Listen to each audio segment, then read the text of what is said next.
Rumpelstiltskin. There once was a man named Dork Van Mork. Dork loved to brag. He would brag about anything. He sang out loud and proud, "They say I am good at being a pest, but it is clear to see that I am the best." Dork had a fine daughter. She could sew and she could sing like a bird. He was proud of her, and he liked to brag about her. "You should see my girl," he say. "She can do it all. Why, if she wants, she could spin straw into gold." Words of this boast spread through the town. Soon the king of the town asked Dork and his daughter to come see him. This was a bad king, though, for he just wanted her to get gold for himself. "Take her down to the dungeon," he said, "and if she can't spin straw into gold, she shall die." So the poor girl was brought down and locked up. What could she do? If the king had just asked her to sing or sew, but he had asked her to do a thing which she could not do. "Woe is me," she cried. "I'm doomed." Just then an odd man came out from behind the straw. He had a mustache and a big hat, and a bat was with him. "Why do you cry?" he asked. "What is wrong?"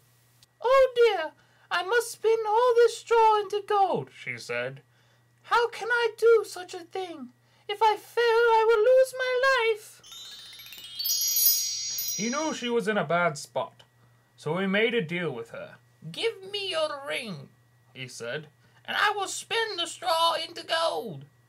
"It's my only hope," she thought. And she gave him the ring, and then, as quick as could be, he sat down and spun all the straw into gold. When the king saw the gold, he was more than glad.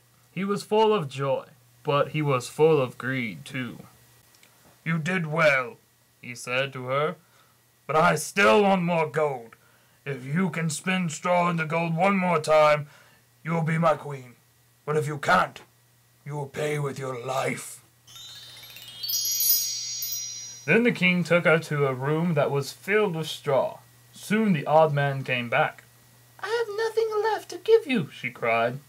"Don't cry," he said.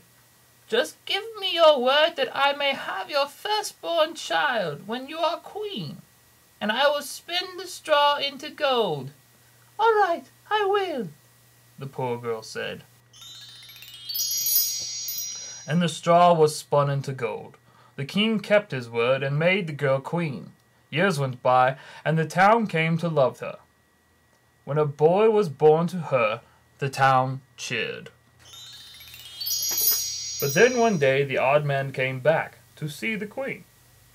"Now you must keep your word," he said.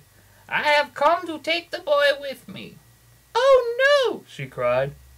"Why must you haunt me with those words? You gave me your word, now give me the boy," he said. But the queen loved the boy with all her heart.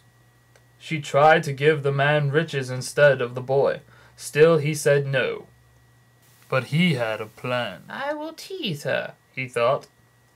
He said, "I will give you 3 days. Then if you can tell me my name, the child may stay with you." The queen guessed all kinds of names, but the odd man just shook his head and laughed. She had no clue what his name was, but then a friend said he knew the odd man's name.